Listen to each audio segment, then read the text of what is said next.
Good evening, everyone. Today, I want to talk about something that exists around us every day, yet we often overlook it: storytelling. So, when we hear the word storytelling, we might immediately think about novels, films, theatre, fairy tales, or professional writers sitting at a desk creating fictional characters. But storytelling is much bigger than that. Storytelling is the way we notice experiences, connect events, understand emotions, and give meaning to what happens around us. And the beautiful thing is that you don't have to call yourself a writer to be a storyteller. You are already a storyteller. Every morning when you wake up, make decisions, meet people, travel somewhere, cook a meal, solve problem, experience disappointment, celebrate something, or learn something new, you are collecting moments that could become stories. The difference is whether we notice them. The first topic is stories hidden in ordinary moments. So think about an ordinary morning. Perhaps you wake up late, you rush to get ready, you cannot find your keys, you finally discover them in an unexpected place, you leave home, encounter traffic, meet someone you haven't seen in months, and suddenly your ordinary morning becomes memorable. So nothing extraordinary had to happen. There was simply a sequence of events, emotions, and observations. This is the beginning of storytelling. Okay, a story doesn't always need a dramatic event. Sometimes it begins with a question. Why did that person behave that way? What happened before this moment? What might happen next? Why did this particular moment stay in my memory? These questions transform an experience into a narrative. Okay.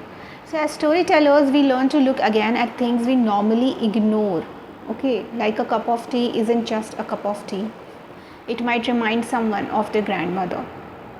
Like a particular song might take someone back to school. A crowded railway station might remind someone of leaving home for the first time. For example, a recipe might carry memories of childhood. The ordinary becomes meaningful when we understand the emotions attached to it. Okay, now the another topic is storytelling through writing. So writing is one of the most direct ways of capturing those moments. You don't always need a huge idea for a story. You can start with something small. Write about a conversation you overheard. Write about someone waiting for a phone call. Write about an old photograph. Write about a person who enters a room and notices that something has changed. Write about the 5 minutes before leaving home. So the key is observation. When I write, I often find that the smallest details can become the most powerful ones. The sound of someone's footsteps. Okay. Now the way someone pauses before answering a question, and a half-finished cup of coffee. A message that was never sent, a suitcase waiting near the door.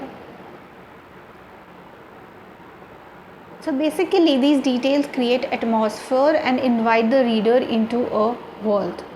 So storytelling teaches us that details carry emotion. Another topic is travel is storytelling. So travel is another wonderful source of stories. When we travel, we encounter unfamiliar places, people, languages, food, architecture, landscapes, and customs. But travel isn't only about visiting a destination. It is about experiencing what happens there. Imagine two people visiting the same city. One person takes photographs of famous landmarks and returns home. Another person gets lost on a small street, enters a local cafe, speaks to a shopkeeper, tastes something unfamiliar, watches children playing nearby, and notices how people begin their morning. Okay, so both have traveled, but the second person has collected a narrative, and that is why curiosity is so important. When we travel with curiosity, we don't simply ask, what should I see? We begin asking, how do people live here? What story does this place carry? What can I learn from this culture? What has changed here over time? Okay, so travel can therefore become a form of storytelling and also a form of self discovery. Sometimes the most interesting story from a journey isn't the destination, it is what happened to us along the way. Now, moving on to food. So, food has also stories. So, let's take another everyday activity, that is cooking. Okay, so food is one of the richest forms of storytelling. A recipe can represent a family tradition, a particular dish can remind us of a festival. A smell from the kitchen can transport us instantly into childhood. And sometimes we don't even remember the exact conversation that happened around the dining table, but we remember the food. That is storytelling through the senses: taste, smell, sound, color, and texture can all bring memories alive. Okay, now imagine writing, "My mother cooked dinner." That's a statement. Now imagine the kitchen smelled of roasted spices and the sound of the pressure cooker filled the houses while everyone waited for dinner. Suddenly, we have an atmosphere, and second sentence gives us something to experience. Okay, so that is the power of storytelling. Okay, now let's move on to another topic, that is creativity in daily routines. Creativity is also present in our routines. We often think creativity means painting, composing music, writing poetry, or designing something. But creativity is also problem solving. Okay, now how do you make a boring routine more enjoyable? How do you organize your workspace? How do you combine ingredients when you don't have everything a recipe requires? Okay, how do you find a new way of presenting an old idea? How do you make an ordinary day feel meaningful?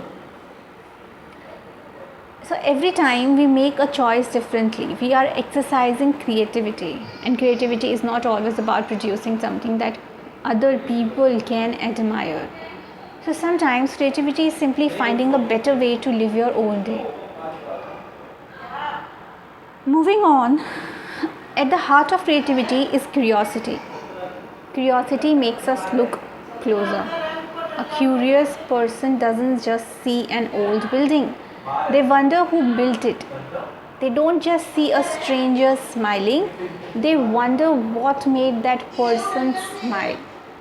They don't just experience failure, they ask what the experience can teach them. Okay, so curiosity turns observation into possibility. And one of the simplest questions a storyteller can ask is, what if? Okay, here are the questions. What if this person had made a different decision? What if this journey had taken another direction? What if this ordinary object had a secret history? And what if the person we think is the villain has a completely different story? Okay, so what if opens the door to imagination? Okay, so now moving on to everyday life. Our everyday surroundings are also filled with potential characters. Okay, so think about the people we encounter. The neighbor who always wakes up before everyone else, the shopkeeper who remembers every customer's preferences, the friend who can turn every ordinary incident into a funny story, and the person who always sits in the same corner of a cafe. Now, the traveler carrying an old suitcase. This is also another example. So, of course, observing people doesn't mean invading their privacy or turning someone's personal life into material without permission. Instead, we can use observation to understand human behavior. Storytelling becomes stronger when we understand that every person we encounter has a life to talk about. Okay, like everyone has fears, everyone has memories, everyone has hopes, everyone has something they are trying to understand. And that awareness creates empathy, and empathy is one of the foundations of good storytelling. Now, moving on to another topic, that what life gives in creative blocks. So what happens when we don't feel creative? Every creative person experiences blocks. Sometimes we have an idea but don't know how to begin. And sometimes we compare ourselves with other people. And sometimes we expect our first attempt to be perfect. And sometimes we simply feel mentally tired. So the solution isn't always to force creativity. Sometimes we need to change our environment. Go for a walk, listen to music, visit a new place, cook something different, and read something outside your usual interest. Have a conversation. Look at old photographs. Observe the sky. Write one sentence. So the goal isn't to create a masterpiece. The goal is to begin noticing again. Creativity often returns when we stop demanding that it perform for us. So moving on now, living with intention and imagination. This brings me to the larger idea behind today's lecture. Okay, so that is that creativity can become a way of living. Okay, living creatively doesn't mean making every day dramatic. It means being awake to possibilities. It means asking questions. It means allowing yourself to experiment. It means finding beauty in ordinary experiences. It means refusing to believe that life has to be lived according to only one formula. Okay, so we can bring imagination into how we work, travel, cook, communicate, decorate our home, solve problems, and spend our free time. We can also become more intentional about the stories we tell ourselves. So sometimes we say, I'm not creative, but perhaps a better question is, where am I already being creative without calling it creativity? Okay, so maybe you solve problems creatively at work. Maybe you create interesting meals from simple ingredients. Maybe you tell wonderful stories to your friends. Maybe you find unusual ways to organize your day. Maybe you express yourself through fashion, photography, writing, travel, or conversation. So creativity doesn't always announce itself. Sometimes we have to recognize it. Okay, so here's a small exercise, and before we finish, I want you to try a very simple exercise. Look around you. Choose one ordinary object. It could be a pen, a chair, a cup, a book, a bag, or a plant. And now ask, where did it come from? Who might have used it before me? What has it witnessed? Why is it here? What might happen to it tomorrow? So the object hasn't changed. Your attention has changed. And that is where storytelling begins. So now there's a short conclusion of this whole lecture, and it is that creativity begins with attention, curiosity opens possibilities, and storytelling gives our everyday experiences a voice.